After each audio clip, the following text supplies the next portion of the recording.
why did Dear Lynette um, come to be? So the Dear Lynette project began essentially as a letter, just a handwritten letter at the exit of my experience of marriage with my ex-wife, Lynette. And man, it's a little different um, talking about this because I really haven't for years. It's been some time. But this is my opportunity to actually tell the story from my perspective. Yeah, so the Dear Lynette song project and music video actually began as a legit letter to my ex-wife. And essentially I was living in Echo Park at the time. Post divorce, I went through my dog dying all at the same time. I was being evicted after essentially being left in our home in Los Angeles. All of a sudden, that's kind of how it shows up. And these things obviously are in motion, but by the time, in my case, I experienced it, it was all at once. My dog was dying. I was about ready to be evicted. I had no car. My access to our funds um, was removed. I mean, I honestly didn't have any access to our funds the whole time. I just was kind of in trust, as one does when you're in a marriage. That's like your hope and your expectation. But all of that spontaneously combusted. I had some of my dearest friends had to show up for me. I was an emotional wreck. I mean, to be honest, I was trying to process what I was going through in my divorce and being with all that, but my dog, Gracie, and if anyone that knows me, you knew that I loved Gracie. Gracie was an angel. She, of course, if you knew her, you know exactly what I'm talking about. Gracie was the best. And all the all at once, she was totally healthy and I had to put her in diapers and she started going blind and it was so unbelievably sad. My heart was cooked. And you know, I'm living through those things and on top of that, when you don't have shelter or a vehicle or access to purchasing power and you're living in Los Angeles, all of a sudden you're homeless. And um, if it wasn't for my very special soul family, because I didn't have any of my immediate family close by, and all of this on top of it was being publicized through social media and things like that against my will. That was not in my blessing. I wasn't uh, desiring that at all. Of course, you go through the most vulnerable, um, gut wrenching, like I don't. It's so hard to even put into words. You know, those of you who've gone through like deep heartbreak, and I'm talking from betrayal. You know, and it's different when you're on the other side of a marriage because I up to that point I'd never crossed a threshold where I was like I'm gonna make an eternal promise with anybody. That was it. I've only and then there's a ceremony that surrounds this very powerful agreement. A lot of people don't really think it through. That's why I think this record hopefully can be medicine and maybe a warning or an encouragement. I don't know how it shows up, but you don't have a lot of education of the actuality of what's going on in the ceremony of marriage. So there's all of that, but then what happens when one of one person from the relationship just decides that, yeah, forget all that. I don't care anymore, or it's not important to me. Yeah, I made a promise, but whatever, and treating it like it's. And then if the other person is taking it seriously or trying, but and then the other party doesn't, what do? Does that give you permission to then break your own promise? So there was so many complexities for me that that's when I write. That's when I'm typically compelled to write a song. I'm not one of these songwriters that's like, oh, I gotta write a song every day. Unless I'm really moved and deeply inspired, typically by something that's complex, feelings I actually don't know what's going on, that's when I dive into the creative process and start writing. So before it was a song, it was just a letter. I was like, I got to communicate. I have to express what I'm going through. I couldn't at first because it was just too real time. Everything just felt like that scene at the end of Truman Show. He's like being pummeled by, the weather, and he's like, you're going to have to kill me. That's literally me. But I felt completely defeated. I didn't even think I had any energy to carry on. I didn't know what I was going to do. When I look back, it's like you just pick yourself up and just move on and just call it a loss. But when your heart is that invested, you can't necessarily just circumvent. You can't just bypass what your heart won't allow you to. And, when your head, there was a lot of times I was like, oh, I could tell myself a story and just, rewrite this. I didn't have that option. I was completely, everything caved. Everything was completely demolished. It felt like an implosion of everything.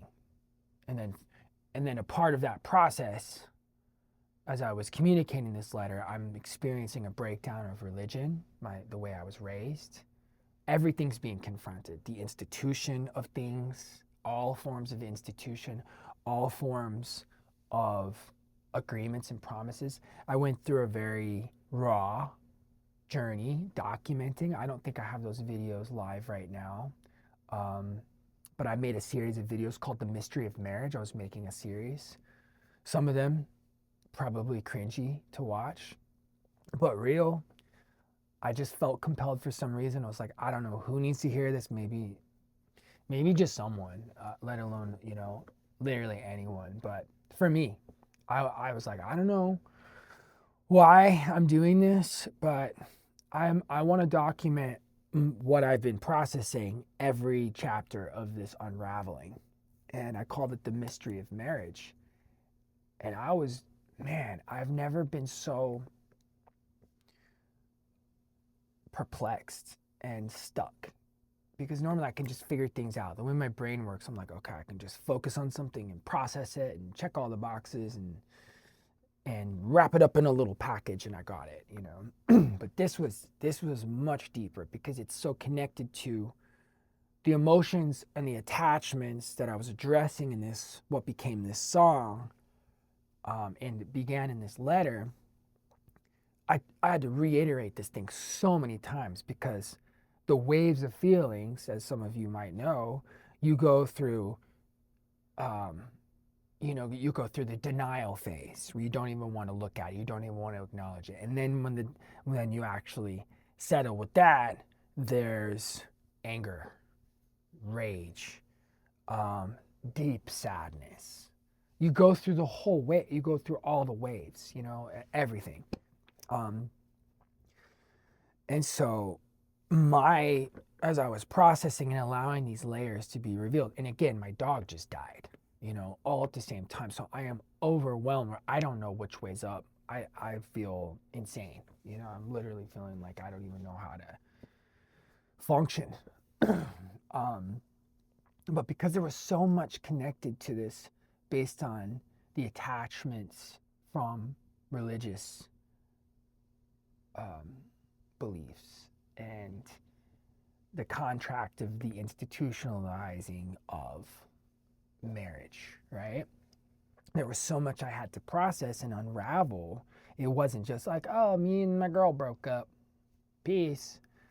That was not what this was. So I had to really go deep. And I spent probably 2-3 months just figuring out what is it that I really want to communicate. If I were able to share with her of all the times I've been kind of quiet or just processing what I was going through without,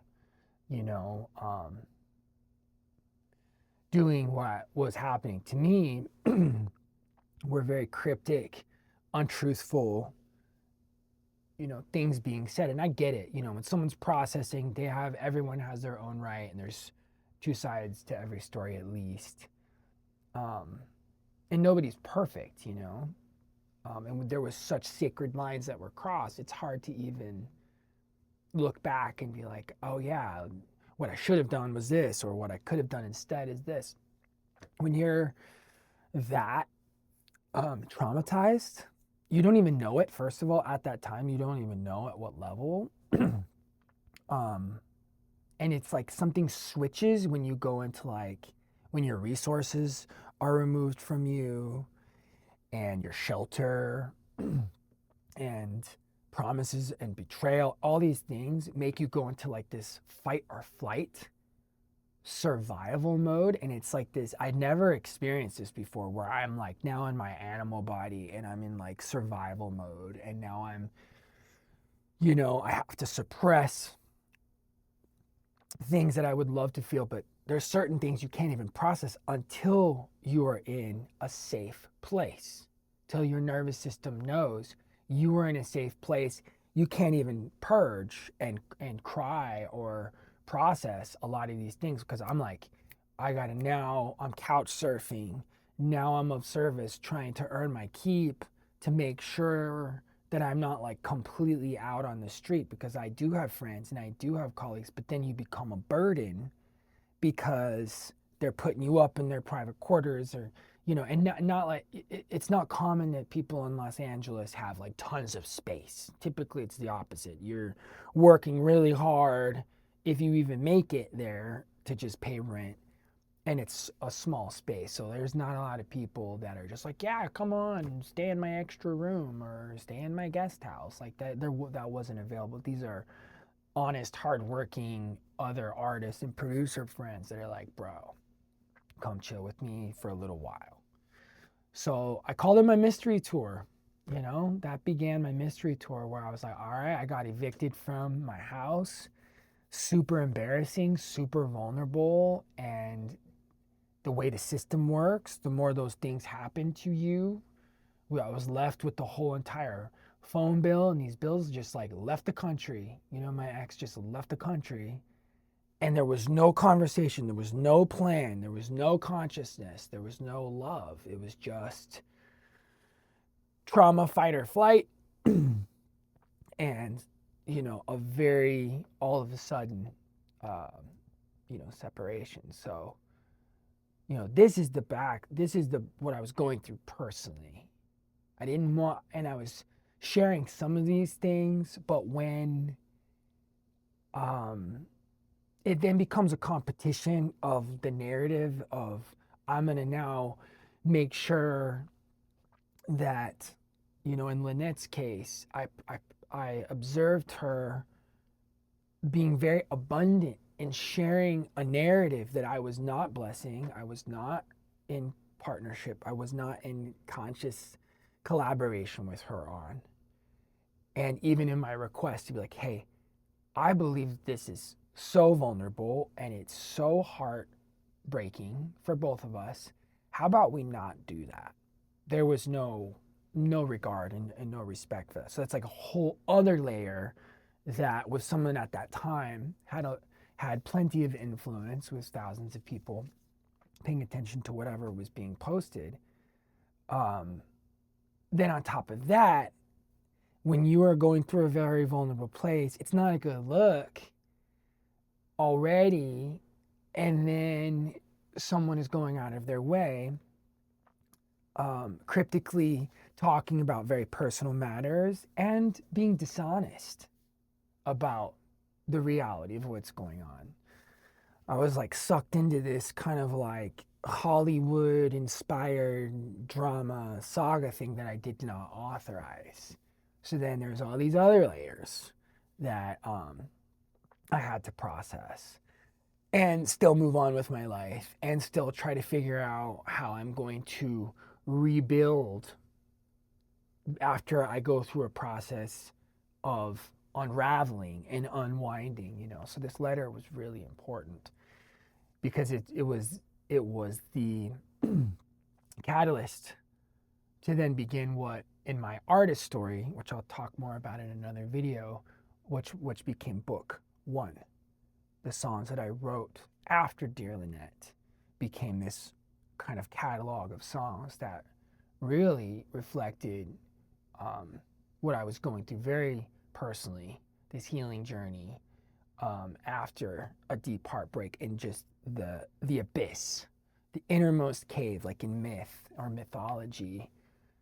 The character goes into the innermost cave where they have to die. That's literally what it felt like. It was like, I am going through a death of sorts, a death of everything I thought I knew, a death, ego, your identity, and everything goes in the innermost cave. And you come out, if you go through the process, you come out transformed, not right away, but you go in to this abyss is what it feels like. And you got to go through by yourself. I was always surrounded by people my whole life and I always had great relationships, but this season was the most alone I've ever been. There was no family showing up for me because when they're watching this stuff online, you get a pretty lady that has a silver tongue, you know, and people, you know, brands, you know, supporting your channel. And it's all a really cool look, especially if you're from a small town where the people who are closest witnesses, it's not a good look for me at that time. It's just, the odds were not in my favor. It was, so then when I'm trying to advocate for myself, it looks even worse. So I just stopped. I just stopped trying to respond publicly. I stopped, if anybody, I think anybody in that position would want to advocate for yourself and will want to feel like, hey, wait a minute, time out. What's being said about me is not true. This is not the complete truth. Is it a perspective? Is it a version of truth? Yeah, but it's one-sided, and it wasn't my time. I realized very quickly, especially with wisdom that was showing up, people in my life like, hey, dude, don't even go there. Don't even respond. Just put your head down, heal, go through what you need to go through. Don't respond. Just move on. All right, I'm gonna do my best. But as an artist, I had to do something. I had to transmute the energy because it was so much pain, so much energy. Where does it go? You either return that energy where it came from, eye for an eye, tooth for a tooth. You hurt me, I'll hurt you back, which is super tempting. When someone's doing you dirty and someone's doing you wrong, and almost feels like they're sticking the knife in and twisting it, and for whatever reason, sometimes it has nothing to do with the relationship you're in. Sometimes it's because of the trauma that was inherited from your parents, whatever, and you bring that into the relationship. You might not even know that you're working stuff out that you didn't get to with parental,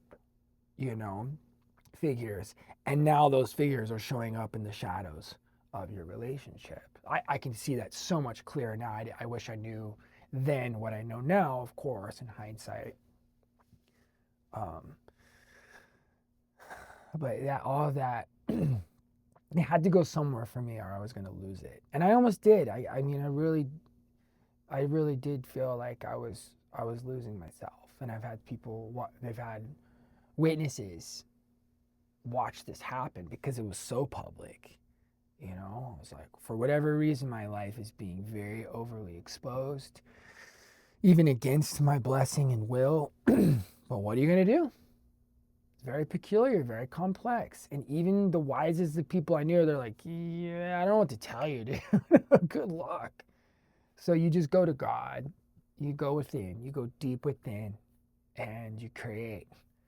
Or if you don't want to return that energy, and I definitely didn't. That's not my character. That's not who I am. I was like, I'm very tempted to get into arguing and defending myself and making this public whole drama thing, this saga. And I was like, you know what? If I'm being honest, that's not me.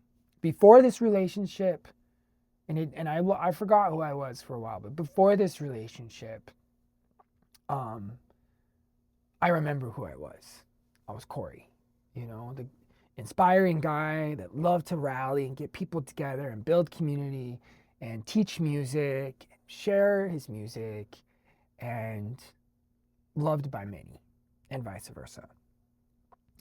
Then cue this series of chapters in this relationship, and people who are super close to me all of a sudden are not around. I'm surrounded by people I don't trust. And of course, I authorized all these things. I made these choices.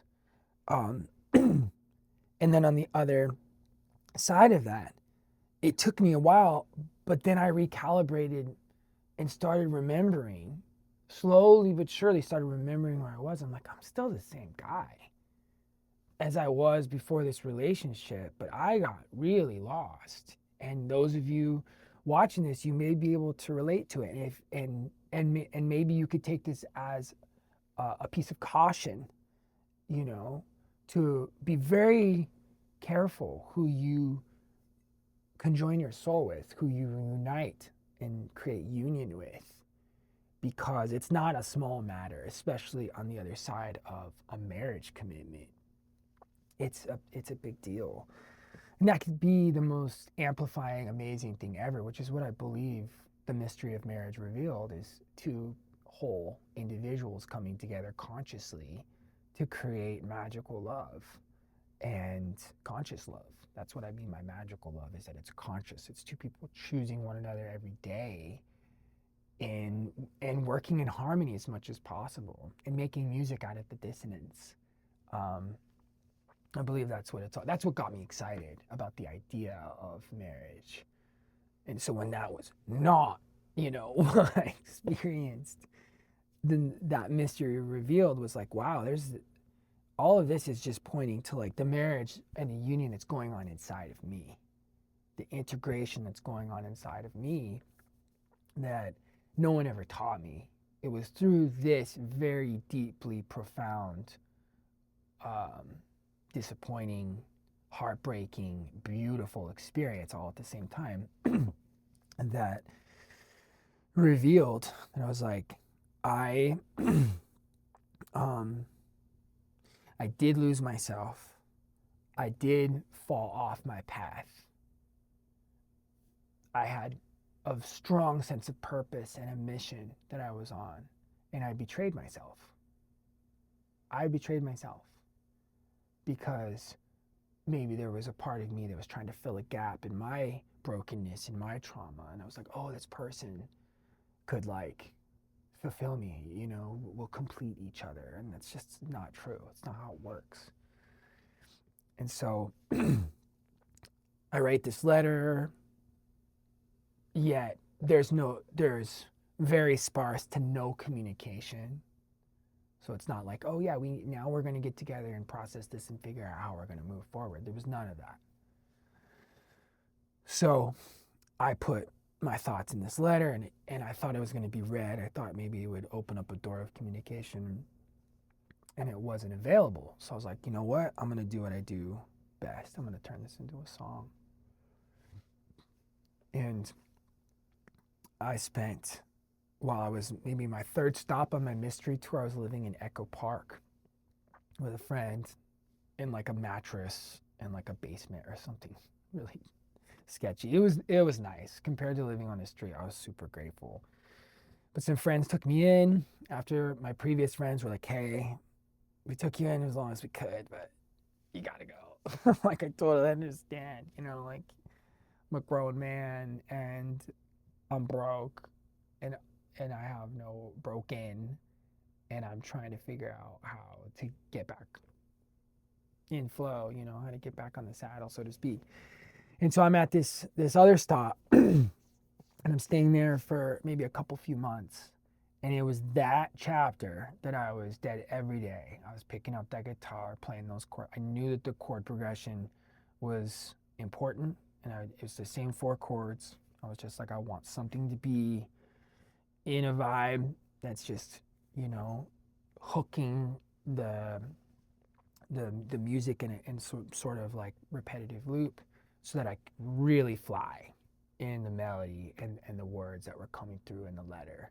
It's like I'm gonna now take this letter and I'm gonna turn it into uh, a melody over this chord progression. So yeah, I guess that would be kind of the cliffhanger to the artist part. So if you're watching this on my personal channel and you want to hear more of the artistic process that I went through from this point on when I started writing the song, it was years.